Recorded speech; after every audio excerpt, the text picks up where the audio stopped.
beautiful ladies here today, Diana Penty and Rakul Preet Singh. Could I request you to come on stage?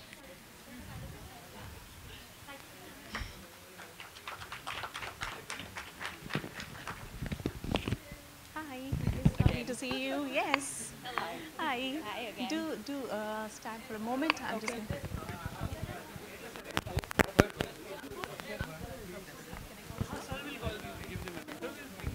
I'm going to announce it.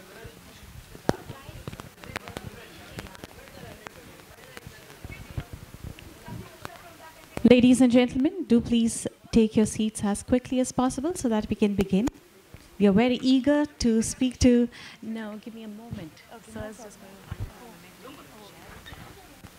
I'm going to request Mr. Rahul Raval, chairperson of the jury at the Indian Panorama section this year, to felicitate Diana Penty and Rakul Preet Singh with a little memento from the International Film Festival of India, the 49th edition. Ladies and gentlemen, Rahul Raval. Yeah, I think so. Right in the middle of the stage. Come.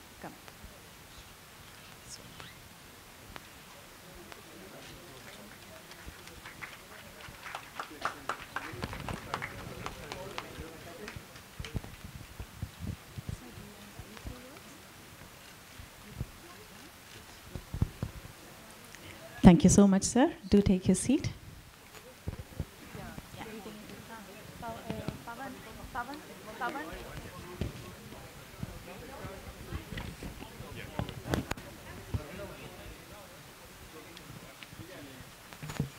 Sorry, Rakul, can you take that seat? Yeah, I thought you would like to sit in the middle. Should I do that? No, it's better for me to address. Okay.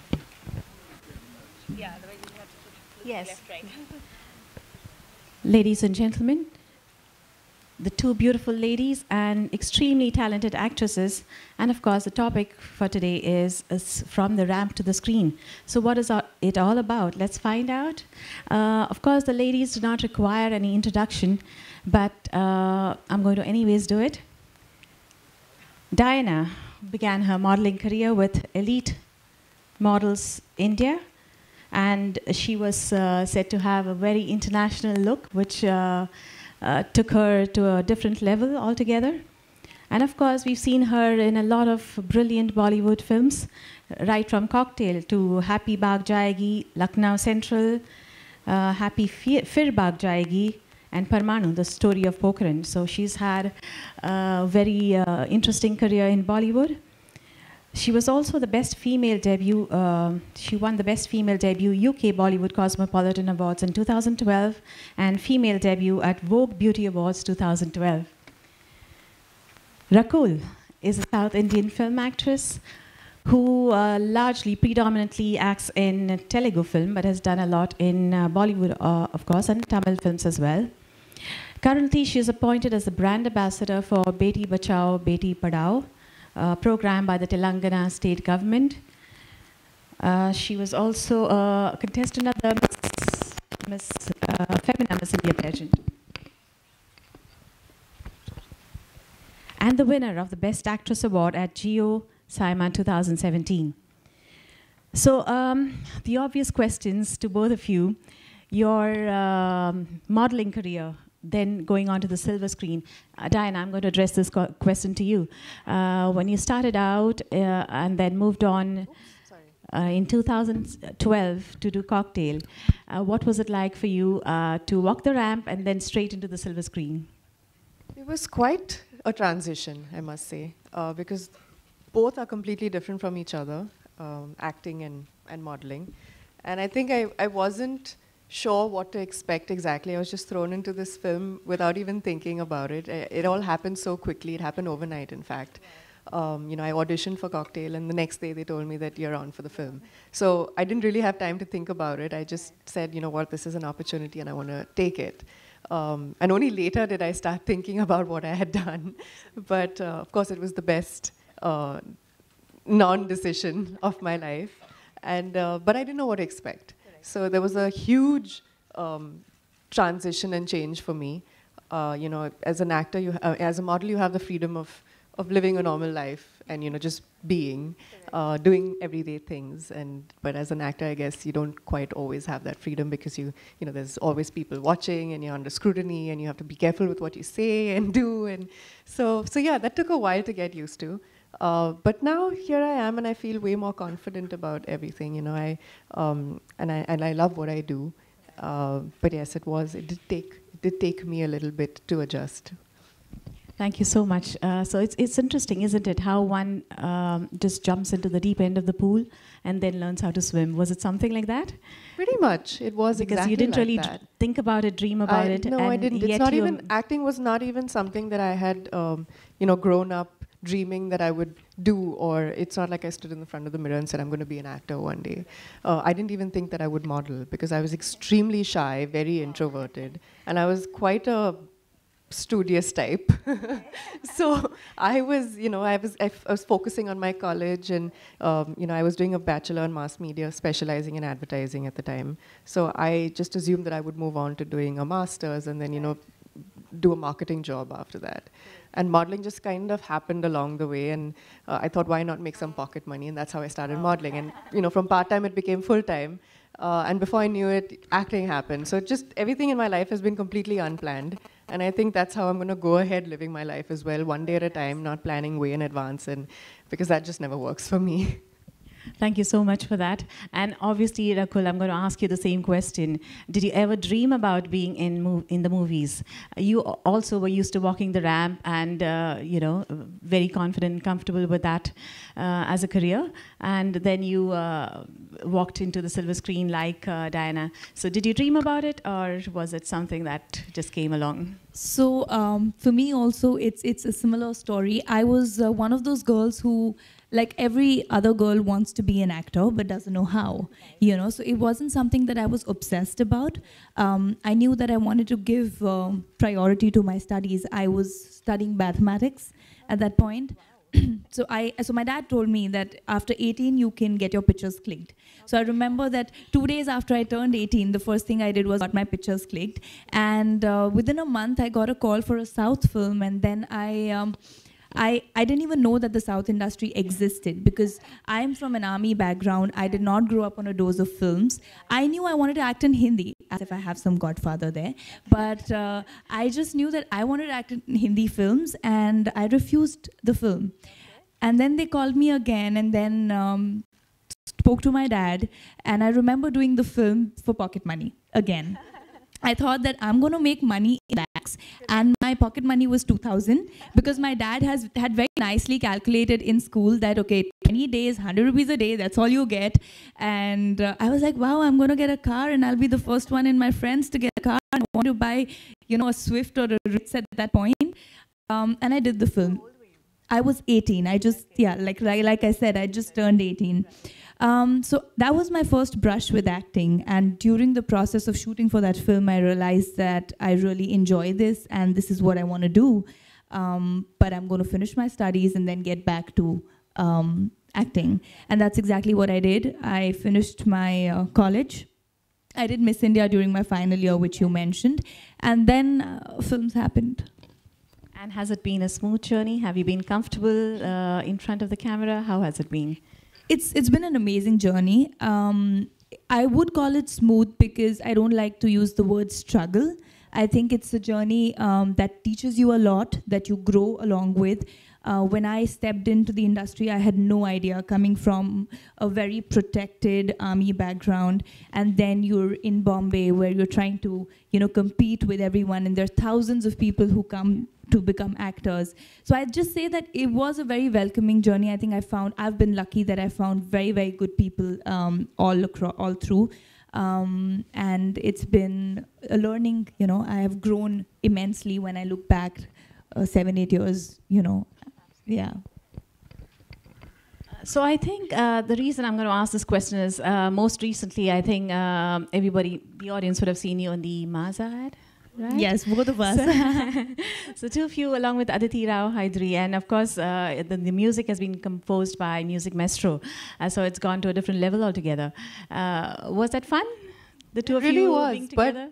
quite We strangely, actually we didn't didn't shoot together. because Ah, it's, right, you're it's- brand ambassadors, right? Yeah, Yeah. but the ad is together. But we shot on the same day. I mean, around Around the the same time. different shifts. Yeah. But we we didn't never shoot met. together. We never met then. All right. Yeah, Okay. but it was a fun ad. I think I was grooving to that tune all the time. Correct. That's true. So I have Theory of advertising. So All they, right. they think that we were together, but actually we weren't. right, correct. Just on the screen. Yeah. So any of you can take this one. How much of acting is required in both the ramp and the screen? Of course, I know the screen does require a lot of a different side of you to come out, the character to come out. But do you think the ramp requires acting? Do you think you need to kind of present a side of yourself, maybe a more confident, a more comfortable side of yourself? Does it require any acting at all? I mean, when you say acting, I wouldn't. The ramp doesn't require you to emote. In fact, it's quite the opposite. They ask you to just keep a straight face because it's the outfit that has to do the talking. Having said that, there is a certain amount of confidence that you need to bring to the ramp, and of course, it takes. In the beginning, at least for me, it took me a lot to overcome my inhibitions. Yes, because I was a very shy person. So yes, it did take that bit for me to overcome. Can you because at the fake end- confidence on the ramp? No, seriously. Now you I fake can. it? Now I can do it in Now my you can. sleep. I can walk the ramp in my sleep now. But it took a while back in the day. And it took me a lot more because I didn't know how to walk. I mean, I'd only done college fashion shows. And I realized that when they put you in these really high heels, for me, the first thing was it was so difficult to walk in a straight line. I kept veering to the left, and then I had to bring myself back to the My center. only fear on stage even now. What Is if I is trip? tripping. Yeah, me too. Okay, that's interesting. But I'd just like to add to that, like you said, if acting's needed, both the professions are really, even though they're both similar, they're under the limelight, both are very different in terms of expectations from a person. Modeling definitely does prepare you because you're dealing with the world, you're dealing with the media, you become stronger, more confident, but the requirements for both the professions are absolutely different. So actually, I was leading into that question, saying, can actually the ramp prepare you for the screen? And I think you answered that very well because, you face the media, you learn how to promote It yourself. just makes you a much more confident person, I feel, in life in general. Yeah. And how you put that to use in acting is something that's up to you. Yeah, like Rakul said, you face the camera, which is not, that's something that you have to overcome first. And as a model, you do, whether it's whether you're facing a live audience, right? And on a film shoot as well, you have 100 people on any given set, so you have to face them, and you have to do what you're doing in front of them. It just lets you drop your inhibitions, Yeah. and it just prepares you to deal with the bigger, better world out there, which is ready for scrutiny. So ladies and gentlemen, you know what you need to do if you need to get into the movies. You just need to put on these really high heels and walk the ramp. So Diana, I must ask you about your debut film, Cocktail. You did mention it a little bit, but you went on to be nominated for the Filmfare Award for Best Female Debut. Now that must have been really something special, considering the fact that you never kind of really looked forward to a career in Bollywood. So when you were nominated for that, how did you feel about that? That whole time actually was really special because, like you said, I was not even, this was not even something that I was expecting to do. And I remember a few months before the film was out, actually on the day of the release, I didn't know what to expect. I had no idea. And I just I, as a person, always assume the worst because that way just makes everything better. So I had already, had all these, I had assumed that everybody was going to make fun of me and say, oh, she can't act, and write the worst possible reviews and critics and all of that. I had already experienced it in my head because I decided I wanted to just prepare myself for this, for a worst case scenario. And then it just turned out to be so the opposite. And I was so overwhelmed with the response and with people taking to the character Meera, and everybody had such nice things to say. So for me, it was such a feel good time, those couple of months, and then being nominated for the Filmfare, debut. And so yeah, it really was very overwhelming, and I couldn't be happier and more grateful to the audience for accepting me as an actor. When I myself probably hadn't accepted the fact that I was an actor at that point. yeah. Thank you so much. So I'm going to ask you, Rakul, the Fittest Star of the Year award. Well, what is that about? Of course, we do know that you have played national level golf, but Fittest Star of the Year, yes, so she knows something new about you. Tell us more about that. So, like again, coming from an army background, sports was a very integral part of my growing up, because every station that you're posted in, the first thing your parents do is put you into coaching. Okay, now you should know lawn tennis, you should know badminton, now you go for swimming. So basically you have a hectic schedule ever since you're a child. So some form of physical activity was always a part of my growing up. And then I took to golf when I was in school and played nationals in my high school. But then I quit golf because I was turning black and white, and remember I told you I wanted to get my pictures clicked when I turned 18. So I quit golf in my 12th grade and continued to do social golfing. But then I started working out, and my love for the fitness grew, because I was anyways used to some sort of physical exertion every day. And eventually it just grew. I mean, I love working out, and I think people keep checking my Insta. It's my Insta posts that make people believe that it's that. And also 2 years back, I started my own gyms. So I own 3 gyms, 2 in Hyderabad and 1 in Vizag. And I think that's why people feel that it's Fittest Star of the Year. But having said that, I love working out. And I think for me, it's rejuvenation. And every cell of my body breathes. That's how I like to put it when I work out. And it just, whether I'm stressed or whether I'm happy, I just like to sweat it out. So, yeah. So I'm that just basically gonna be means... quiet. Sure. I'm not going to say anything. You're because I'm probably the opposite. blessed. You're probably blessed, but I have horrible Punjabi genes. So I need to... I'm not blessed. I'm just very lazy when it comes to working out, at least. What is your exercise regime? But I'm going to avoid I it. work out, but I don't enjoy it as much as. Oh, I enjoy it to an extent that I carry things on my holidays, and my friends are like, "Have you lost it?" I'll carry those elastic bands and leg weights, and yeah, I obsess over it yes, sometimes. Right. So, for me, it means that you're also an entrepreneur if you own gyms across the place. So, how do you manage that? How do you manage being an entrepreneur as well?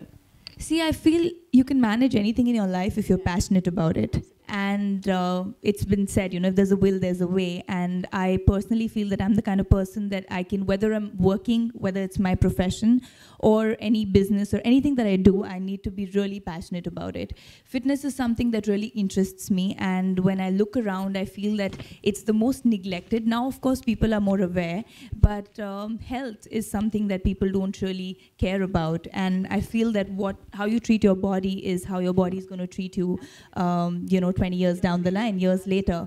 And that's all. It really pains to see when people don't eat and they're like, we're on liquid diets, and I want to go and start signing up nutrition advice for them. I'm like, no, don't do that. That's not the way to live your life.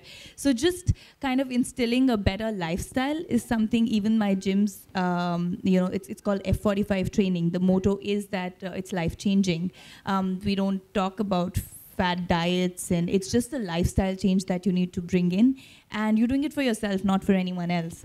And that thought led me to start something like that. So you obviously have so many fans who are checking you on Instagram and Twitter, and do you post on this bit, on the fitness bit? Of course. I think they want us. I keep getting comments on stop, it's really difficult or whatever, but I think they'd want me to post few lesser videos, but I just like it. I mean, I love doing experimenting with my workouts and pushing my limit, so I keep posting, and yeah. So Diana, I'm going to ask you, now that you've got so many accolades in cinema and in Bollywood, many, but but you're very well appreciated for your roles. How do you look back at your modeling career? How do you look back and say, and you did refuse one particular film because you were busy with modeling? Was it no? Am I mistaken about that? Okay. So were you at any time so busy with your modeling career that you said no to a film, or did you just very smoothly transition and never went back to the ramp? I think was the latter. It was a smooth transition for me, and I think I enjoyed my modeling career so much, and I was really passionate about it, which is why I never looked at films at that time. It's not something that I was looking to do. I was modeling then in New York, I remember, and I did a stint in Paris as well. So I was enjoying living this New York life, and living on my own, and like renting an apartment in New York, and it was just this whole experience for me when I was very young. So I was enjoying that, and then it just so happened that Dinesh Vijan and Homi Adajania were making Cocktail at the time, and they were looking for a new girl, and they got in touch with me, and I said, okay, I must do this meeting because these are people that I would eventually love to work with, even though I hadn't really considered it at the time. But I said I must do the meeting nonetheless. So I went and met them, and they asked me to audition on the same day. Okay. So I did this one scene. The next day they called me back and said that Tell you're us on about for the film. scene. Come on, because it's going to be your first audition, I'm sure. So it was tell a us. scene from the film, actually. Okay. What was the scene? I think it was a scene with me and Saif. Okay. I don't know if you remember the film, but right after, things went south. And after Meera and Gautam had a little moment. Right. And so yeah, it was a rather intense scene, an emotional scene after that. And I remember the next day they called me and said, you're on for the film. And I said, are you sure about this? Because are you sure? Because this is the quickest anybody's ever gotten back to me saying, hey, you're on for a film. And they said, yeah. And I said, but I've never acted in my life, and I have no background, no formal training. Are you sure I'm going to be able to do this? Because I don't have the confidence that I'm going to be able to do this. And they said, yeah, we'll figure it out. Don't worry. We need that little lack of confidence is what they needed for the character. So that worked for them. And yeah, so that's how it happened. And So, I'd love to know, the moment you finished your audition and you stepped out of the room, what went through your head? I was like, I'm never getting this film, for sure. Like, that's not happening. This is the first audition I've ever done in my whole life. This is the first, kind of acting, that I had done. I had only acted in school plays. Okay. So that's all I knew about acting. And I had, like I said, no formal training or background. I had no confidence, zero. But after that, Dinesh Vijan put me through a bunch of workshops. And that's what prepared me for the role. I would never have been able to do it without, his help, because he sent me to dance class, Hindi class, diction, voice modulation. I went to New York Film Academy for like a 1 month, kind of a crash course. So I did Bharatnatyam, Kathak. I did, just general Bollywood dancing. I did it all, in those 6 months. Yeah, and sat with Homi. Every day we would just go through talk about the character, discuss, situations, just to help, I guess, get into the skin of the character. So yeah, that all prepared me a lot. And So I think that's amazing. It prompts me to ask Rakul the same question. What did you do to prepare? How did they prepare you for the industry? Did you go for dance and? So for me, it's been a very gradual growth. Like I said, that the first film just happened, and I had not even acted in school plays. I was very confident, but I thought school plays were not for me to act. They're not giving me a good role, so I'm not going to do it. So I was one of those, and I was more inclined towards sports, and I was this outdoor person in school, not very feminine at that point. But yeah, I faced the camera, and they were surprised as to how I just crammed up the new language, which is what I did. But then I told them that I was good at cramming up. That's what I did in school. So for me, I kind of figured my journey myself, because I started working in the South. And then when I remember, though, Hindi during Diarya, it was one of my first few auditions when I'd moved to Bombay post my Miss India.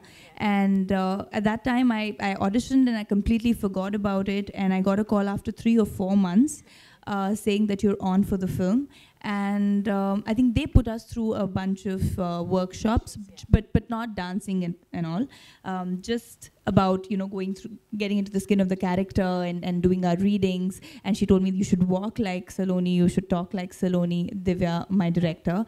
And that was my first time that I prepped for a film. That was also my first film, because after I shot for Yaryas, when I started shooting in Telugu properly after my college. And then now, after having done those 15, 16 films in Telugu, because doing basic readings, now when I signed De De Pyar De opposite Ajay Devgan, then I was put in a few dance classes and a few, because they needed some form of jazz, some form of ballet, left, right, center. Can't reveal too many details, but I was like, wow, I'm doing dancing and stuff now. So I prepped for about 2-3 months for that film. Yes.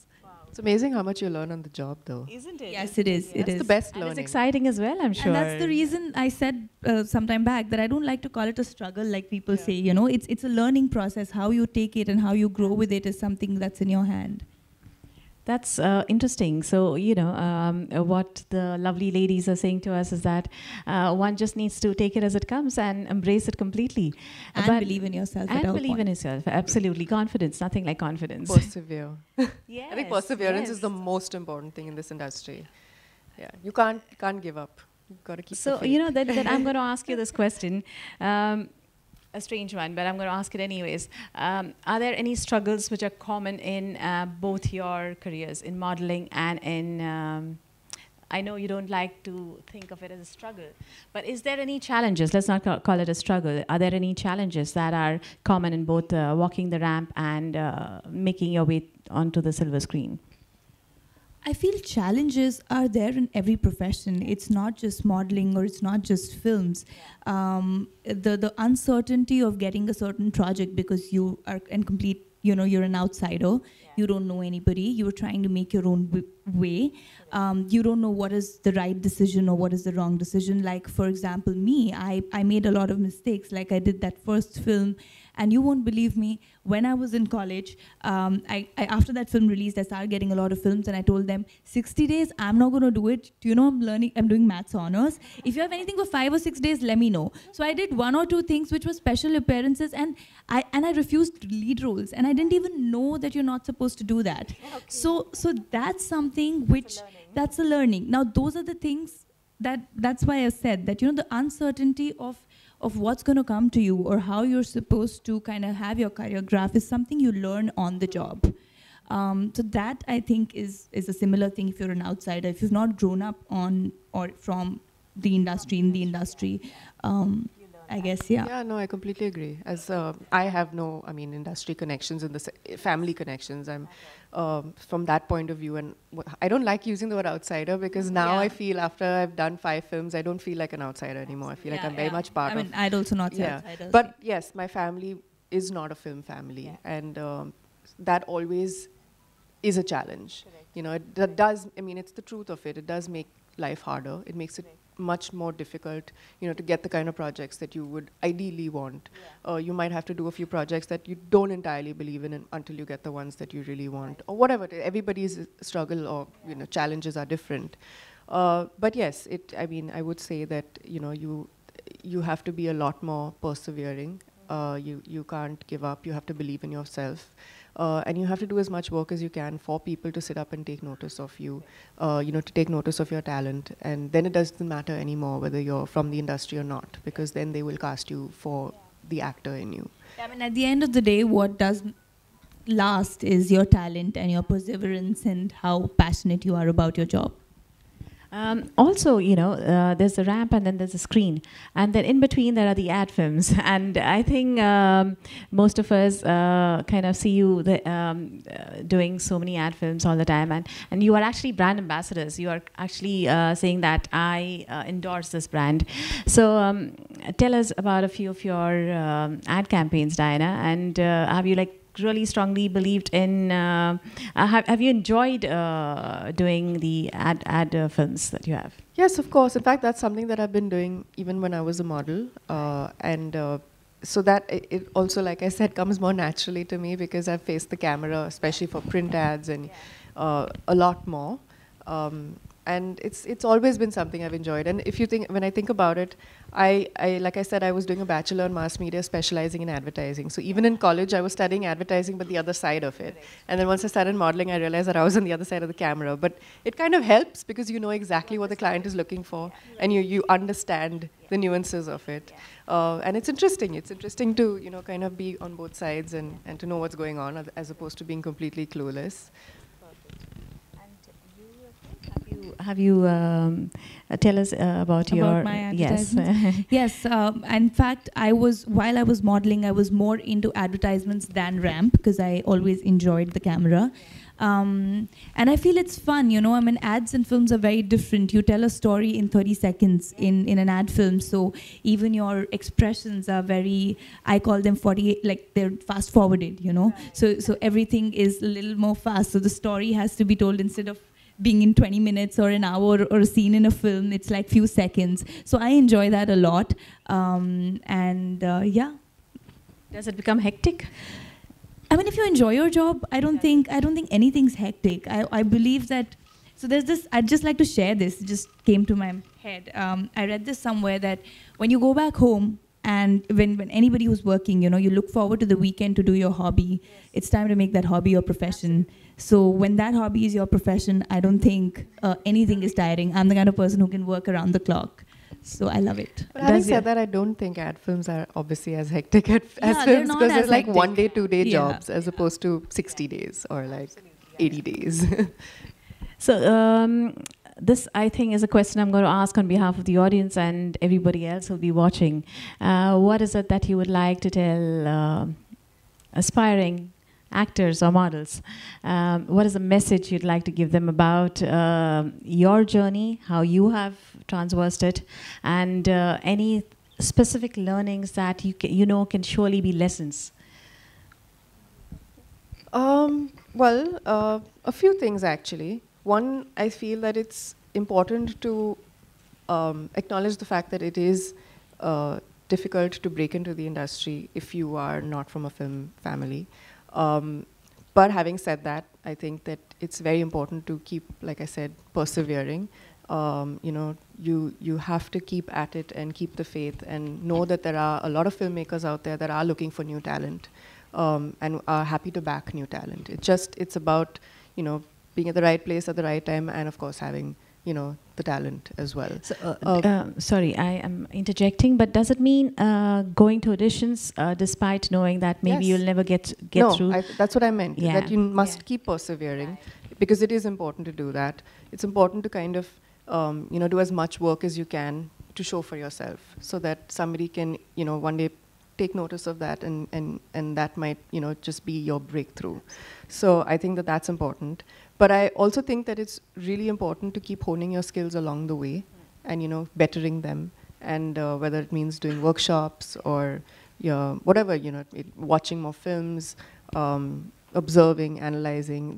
Different people do it different ways. Right. But I think that it's important to keep up to date with that alongside. Yeah, and then of course, you know, be yourself, be confident, you know, believe in yourself.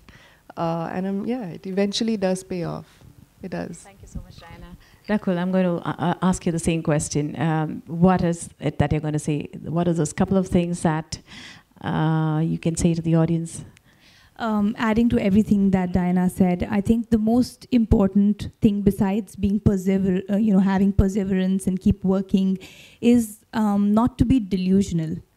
I feel that that's where a lot of people go wrong. And I'll quote my own example. I gave myself 2 years when I moved to Bombay, telling myself that if things work, I'm going to do this. And if they don't, I'm going to get back to my studies. Because that's when you draw a line and that's when you work for it. When you leave it loose-ended, you know, you waste a lot of time. You're running from place to place for 5 to 6 years. And I feel it's very important to be in touch with reality, to know what your strengths and weaknesses are for any profession, and more so for acting. And know how good an actor you are or not. Work on your skills. I feel a lot of times people are ready for the stardom, but not for the hard work that goes into it. People dream of, you know, getting there, but there's a lot more you need to do to get there. And I feel if you're ready for that, then the journey becomes fun and it becomes exciting and easier. And I just like to say that, like you said, that, you know, at times should you audition even knowing that you're not going to get it, I feel you should not even have that thought in your head. Just give a positive message out to the universe. I'm a little spiritual that way. Just give a positive message and don't look at it as a do or die or break or, you know, whatever. I mean, just go and be yourself, and I think it's going to happen if it's meant to be. In fact, I'd say every audition is a learning. Everything you is a better learning, yourself yeah. even with auditions, because again, you're in front of the camera. There's probably one or two people in the room, and you have to just perform. And that too, in fact, auditions I think are the most difficult because you're performing without an actor opposite you. I'm horrible. I'm terrible. Horrible at auditions. I mean, you just have to romance a camera, and you don't know what your character is, and you don't know. Yeah, are you you just a know happy one person? line. Are you a sad person? What are you? Yeah, exactly. Yeah. So if you can nail that, and if you can break that, then you're learning along the way, and B, you're obviously really good at what you do. So you got to keep the faith. Perfect. So I love that spiritual bit that you mentioned, because it's a very strong one, and I think that's a very strong message that you can send out. I think that's something that I follow in my life, and that's why I feel every profession comes with a lot of ups and downs, and that's something that doesn't let me feel low ever. I feel, and I've said this before, and I'll just say that even if my film doesn't work, I celebrated that day because I am at least one of those chosen ones who's getting to do what I love to do. A lot of people still don't get to do it. So I think if you are that way in life, things will fall in place. And of course, like I said, just be very aware of how good or bad you are. Like she mentioned, if you go for an audition, I used to be very critical. I'm still, I think, my worst critic. I don't like anything I do, and that's the only way that you can push yourself to improve all the time. Yeah. So I'm going to open the questions to the audience now. I'm sure they'd love to interact with you. They've heard us. They've heard your views on so many matters, and I'd love to ask the audience. Do please address your questions to Diana and Rakul. Can we have another mic going around, please? So would you stand up and ask your question? Just wait for the mic so that we can hear you clearly.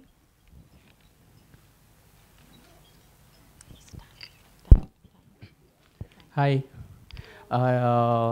Actually, we all know that Rockstar movie was a big hit on the screen, and I read that the role against the Ranveer Kapoor, it was offered for Diana. So, but on account of your modeling commitment, you couldn't do that. So, is it? My question is that there was something that later on you realized that you could do that role, but you didn't do that. So I think that's maybe that's a Wikipedia is lying. misconception. Somebody's lying on the net, because I remember her saying no, there's nothing like that. She didn't really ever refuse a role because of her modeling career. So I'll give you the true story, not what you read on the internet. Basically, I was modeling at the time, yes. And Imtiaz was casting for a new girl in Rockstar. So we did meet. We met a couple of times, and I told him the same thing that I told Dinesh Vijan when I met him at Cocktail, because this was before Cocktail. And I told Imtiaz that I have never acted in my life. I don't know whether I can. And at that time, I was even more shy than I was, because I had just begun my modeling career. And everything was very new to me. So I said, I don't know if I'll be able to do this. I have no formal acting background or training. So he said, let's do one thing. Why don't I put you through a few workshops for about maybe 2 or 3 weeks. And then at the end of that, let's mutually decide on whether this is something you want to do and whether I feel that you'll be able to pull this part off. Because he was starting to shoot like in the next month or two. So he said there's not going to be much prep time. And I said that's going to be an issue, because I really have no confidence in being able to pull this off in like a month of preparing. Plus the character was a very... it was not a quiet, shy kind of character. She was, a little more outgoing and uninhibited. And that's not something that would come naturally to me at that time. So we had this little agreement, and I went through the workshops for about 2 or 3 weeks. It was the first ever workshops I had done in my life when it came to acting. And of course, I improved along the way, but I still wasn't ready enough to play a huge part in a big film with such little prep time. So I think at the end of those 3 weeks, Imtiaz and I sat down, and we both mutually agreed that this was maybe not the film for me and not the right time for me.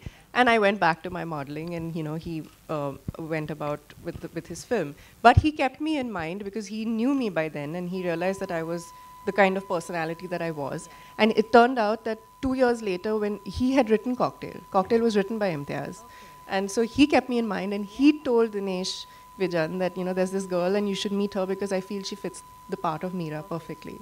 So it kind of all worked out, you know, for the best. And that's the true story. So that prompts me to ask you, when you did watch Rockstar, did you regret? Not at all. In fact, I think that everything works out, you know, the way it's meant to, and in the right time. I definitely do think that, you know, I needed those couple of years to grow as a person, you know, to just personally as well. You know, to grow in terms of my confidence and facing the camera and, you know, facing so many. I'm a single child, so I'm very used to being by myself, you know, spending time by myself. Especially back then. Like, I feel I've opened up a lot now along the way because of the kind of work that we do, but that was not the person that I was back then. So I feel that everything happens for me in the right time. In fact, it happens for me much later than it happens for everybody else. But yeah, I don't have no regrets, and I really do think that Cocktail was, for me, the best, you know, debut I could have ever asked for. To play a character like Meera, who was very similar to who I was back then. It came more naturally to me, and it's something I genuinely believed in. And I don't think that I would have been able to do justice to Rockstar the way Nargis did, so no. You know, that comment of yours, again, has a very spiritual angle to it, because it's about saying that, yes, there is a right time and a right place for everything, and I'll be there at that time. So that's brilliant. Not and I think before, that's not after, not before, at that time. That's an amazing message that, you know, youngsters should watch and keep in mind. And I think that's just going to kind of make them feel more comfortable with any decisions they make. So I'm waiting for questions. Yes, Roshan? Yeah. Just a minute. So can we have yours? Hi, ma'am. Hi, for me? I hope you could both have watched some Tamil movies. Which is your favorite Tamil movie for you both? Which is my favorite Tamil movie? One of my films or any other film? Any other film? There are a bunch of films that I really like. You know, but I'd say those are Telugu Tamil mix. I don't know which one. Nuvustante is called what in Tamil? What? There is this Genelia's film. Santosh Subramaniam. Santosh Subramaniam. Santosh Subramaniam is one of my favorite films. I like Dhiran Adhikaram, which is my film, as a very good film.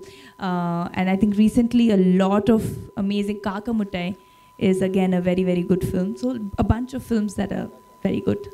Thank you. I'm not that familiar with Tamil films, and I have watched a few, but I don't remember the names right now, sorry. Thank you. Yeah, I find it very difficult to pronounce, yeah. So can we have the mic here? Roshan, your question?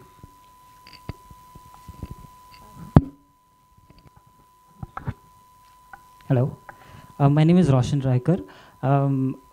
With so inspiring ladies on this stage, I feel it's important to raise this issue.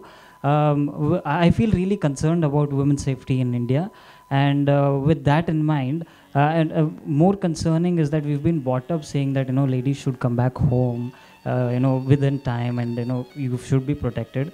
Against that thought, what we have done is started a campaign called as Fearless India, where we go to schools, colleges, Mahila Mandals, and then show you know, self-defense videos done by Mr. Akshay Kumar and all inspiring people. But more bigger issue is that when we did that, the ladies themselves were not so keen about this, you know, such activities. But I personally feel the amount of unsafety that is there. We plan to, you know, go ahead and then make this a movement, and then make India really the most safest place in the world for everybody. So you're such inspiring ladies and can influence a lot of youth and everybody. Your thoughts on this, and then what should we do in order to drive this and then make it a success?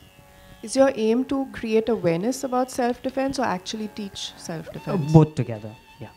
And the easiest way is we use digital tutorials. You know, the digital medium is going very fast, so that even simple things like using keys, you know, and small things that you know, we carry on in daily life, even being aware about it will really start bringing in a lot of difference. So I'm just going to try and clarify that. Are you trying to ask Diana and Rakul, what is it that they can say or do or promote on social media that is going to encourage this entire process for women to feel more fearless? He's trying to ask that they face challenges in telling people that they should take up self-defense, or how women should be stronger because they themselves are not open to it. So what should be done, and congratulations. It's a very good initiative, and I think it's much needed today in our country. And I feel, according to me, everything boils down to not the right kind of awareness or education in our country. Now you're talking about digital, but digital is in the cities. And the women who will not adapt to something like this are from the smaller towns or villages who are taught, ever since they're a child, to be at home, to be the silent ones, and girls don't talk and they're just meant to giggle. So I think it's going to take a lot to change the entire approach. I think what you need to do is address these smaller towns and villages and probably have demonstrations or tutorials there. And having said that, I think it's education which will improve the scenario in the entire country. Because why is it unsafe? Because the men don't respect women, even in cities. It's not that cities are any better, in terms of rapes or in terms of being safer for women. So congratulations on the movement, and I hope that you get enough strength. And I think it's awareness and it's talking about issues like this more and more, which is going to probably create a better situation in the country. But Rakul, sorry Diana, you need to give me a moment. I cannot help but ask, since you are a fitness expert and you have a whole lot of followers. Not an expert, fitness lover. Fitness lover, but you have a lot of fans who follow you because of that.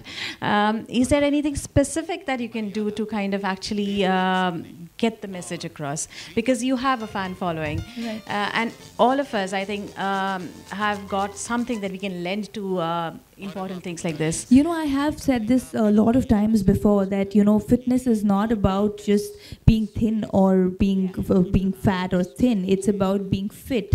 And when you're fit, you're capable of punching someone in the face when it's needed. You're capable of that self-defense which is needed, and that's what everybody needs to instill in themselves. Now the problem is that the exposure is not there in a lot of people, so they need to realize it themselves. And there's abundance of information on the internet today. You can actually learn whatever you want just going on YouTube or tutorials. But I think what we really need to do is talk to them and tell them how important it is. Because everybody thinks, I think I am safe when I step out, but am I prepared in case I'm not? So that's something I think we need to talk about. No, I completely agree with you, actually. And I think that the way Rakul said, it's true, and it needs to reach, every level of society.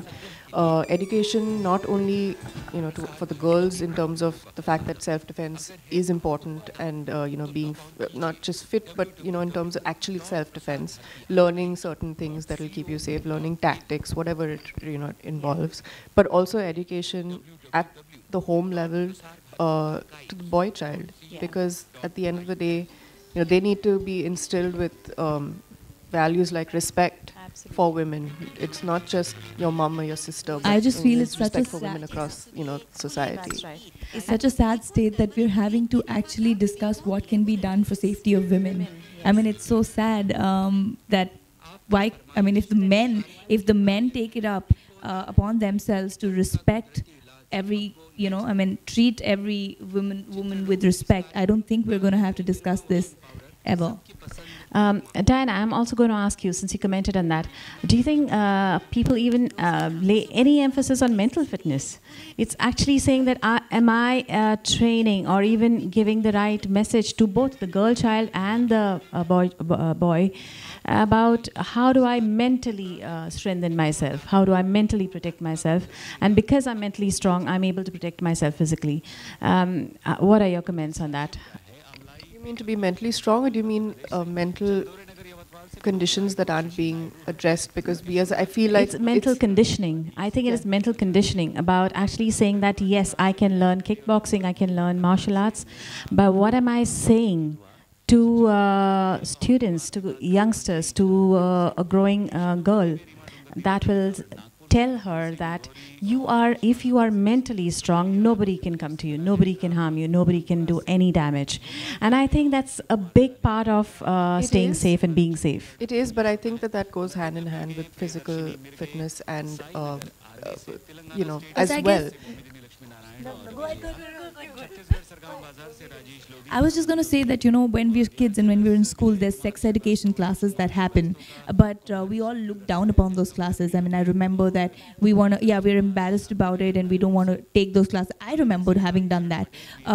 But I think if we also have some sort of a mental conditioning there from school level, the problem that I feel is that our educational system is just based on getting a highest percentage of marks and getting into the best colleges, but it never talks about your holistic growth or your mental development or how you should be as a person or what is it or how you, I mean, moral science as a subject stops in 3rd grade. And nobody knows till then what moral science is. Ideally, it should be something that's there in mid-school or high school where people understand how as people they need to behave. So that brings in your mental conditioning, your attitude towards other people, not only men and women, towards life in general. And I think if that starts happening on a larger scale in every school, few years from now, we'll have a better quality of the youth as well. Not just the problems being catered to, but in general, the growth of the nation will be better. I think more confident women, more comfortable with themselves physically and otherwise, and men who are more comfortable with the comfort that women find in themselves. Men who are sensitive and respectful towards women, absolutely. And women who are confident, and I think talking about it more and more is something which is going to bring it. Couple of questions there? Yes, sir.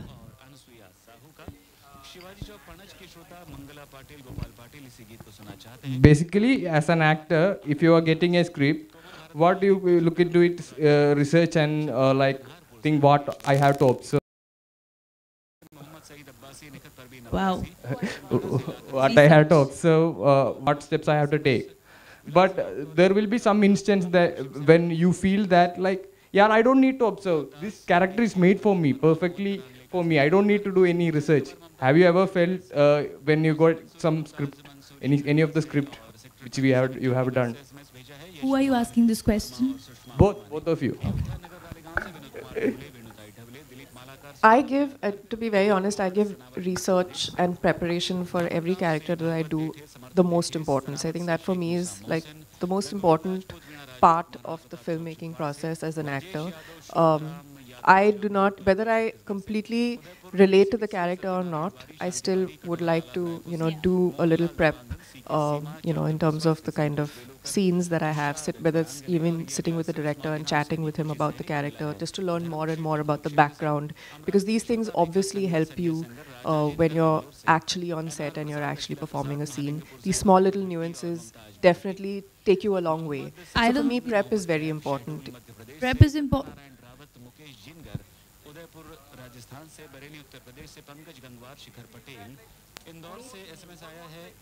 Yes, exactly. So you might relate to a few characters like this, but like Dinah said, I don't think any actor who's passionate about his job and who wants to do well will ever think that I don't need any prep for this, because that's taking your job lightly. And there are enough people who are talented, who'd be vying for that role, and who'd probably do a better job at it. So even if the character is you, bringing that you on screen is another task, because you're not being yourself. You're doing it in cuts, in takes, and shooting is a different process. There's a timing with the other actor. So there are a lot of things that go behind bringing that character on screen. And I think every character, like she said, needs prep.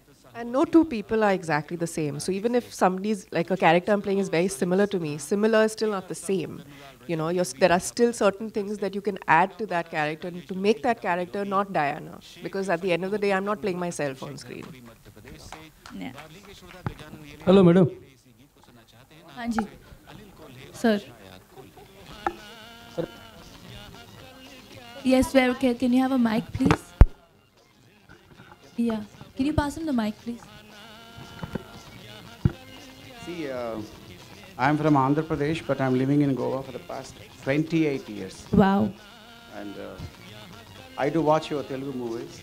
Okay. Also. You did very good work. And I can't hear you, sir. Please be a little louder. You have done very good work. Thank you. In your earlier movies with the Junior NTR and Ram Charan Tej. Right. Good movies. Thank you.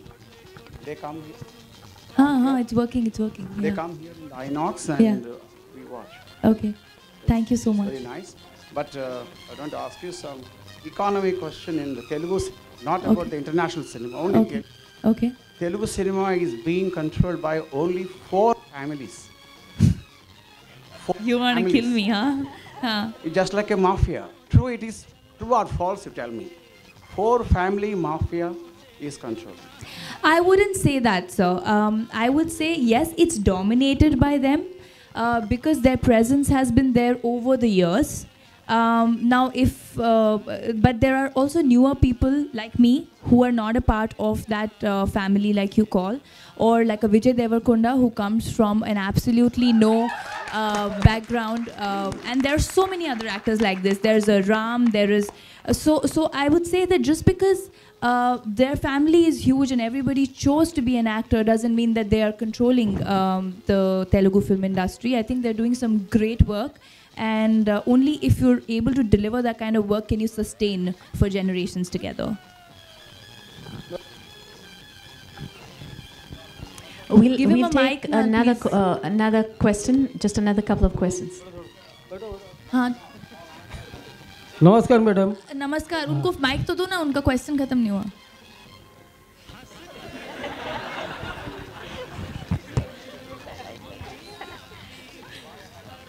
हाँ जी. अच्छा चलो आप ऐसे ही बोल दो, सुनाई दे रहा है. Why I had asked you this question is that this sort of dialogue is coming in lots of newspapers and televisions. See, newspapers say a lot of things. Newspapers say that I don't want to do Telugu films after I've come to Hindi. But I have told them that I am half Telugu. I'm more Telugu than I'm Punjabi. So you can't believe the newspapers at all. Newspapers are the source of the employment advertisements, job ads and all that. We cannot blame the paper. I saw the newspaper only, I applied and came to Goa and I'm working. Wow. But that's good, you came from Andhra to Goa? Yeah. When it comes to the entertainment industry, don't believe the newspapers. Because what spice? What sells? You'll not want to read about... My request to you is to kindly support the newcomers who are coming in. I am completely a newcomer. When I came, I was a newcomer. So of course, and I Telugu industry is very welcoming, or in fact any industry is very welcoming, and at the end what lasts is talent. Whether it's big family in Hindi, if you'd see, there are a lot of people who get their launches, star sons, star kids, but only talent ultimately survives. We'll take one last question People now. in Andhra Pradesh, One last question because we are running out short on time. Thank you so much. Hello, ma'am. Thank you, sir. Hello madam. Hello. मैं आप दोनों से सवाल करना चाहता हूँ कि आपके वर्ल्ड फिल्म से कौन एक्टर और एक्ट्रेस आपके पसंदीदा हैं? क्या हमारे सारे फिल्म से कौन पसंदीदा है? नहीं, आपकी नहीं. हाँ. पुराने फिल्मों में से कौन एक्टर? फिल्मों में से? हाँ, एक्टर एक्ट्रेस आपके दोनों पसंदीदा, आपको बताइए हमको. मेरे आई थिंक सबसे फेवरेट, कितना पुराना जानना चाहते हैं आप? 70s, 80s, 90s. काजोल मेरी बहुत फेवरेट हैं. श्रीदेवी जी मेरी बहुत फेवरेट हैं. और मतलब फेवरेट तो रहेंगी. एंड 60s में से बोलिए. जी 60s. किसमें 60s में से बोलूं? हाँ, 60s में से. 60s में से उस टाइम तो मैं मूवीज देखती भी नहीं थी, मैं तो 90s में देखनी शुरू की है. बट अगर मुझे बोलना है तो रेखा जी, 60s में भी नहीं थी वो. अच्छा. लेकिन Rekha ji, Amit sir, Amitabh Bachchan ji and Rajesh Khanna ji, because वो पहले सुपरस्टार थे जिनके लिए वो क्रेज एक शुरू हुआ था. एंड आई थिंक काफ़ी लोग हैं जिनको मैं देखना चाहूँ. In fact, I have a reel of actors in my house, 7-8 actors who inspired me to become, yeah.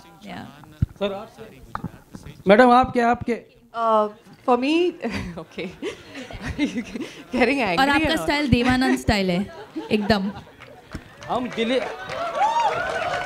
हम दिलीप देवराज के और शम्मी के फैंस रह चुके हैं. Okay, we're going to take one last question. The lady's right here, so I'm going to give her this mic. Hello. Okay, the question is to Diana. I wanted to know your process, like after when you were doing a film like Pokran. So after doing a couple of films which are more like happy-go-lucky roles, what was your thought process, or how you prepared for Pokran and as an actor? I feel each film is very, very different in terms of, you know, the prep that goes into it, the process you use. It depends on what the character demands and, you know, what your role is. For me, when second I read Parmanu, the story, the script, I knew instantly that this is a film that I wanted to do because it was so thrilling, yet it was based on a true event, and it was things that we as Indians we didn't know about. You know, there's certain details as to how the tests were conducted, what happened, you know, what the hurdles were, which even when I was reading the script, I realized for the first time, you know, that this is information that I didn't know before. This was not taught to us in school. So this was a story as an Indian I wanted to share with fellow Indians, and I wanted, you know, people to come and watch this film because I knew that this was a film that would resonate with them. And prep for it was a different kind of prep because my character had a little action, you know, a couple of scenes of action.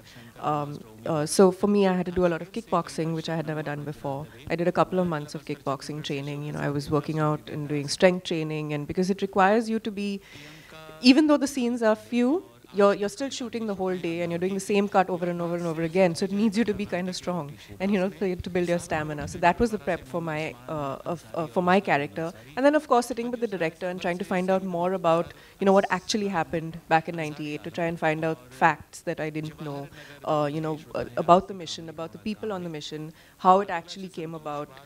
These things help you, even, you know, small little nuances that are maybe not in the film, but it helps you as a character because it helps you to come in with a certain background.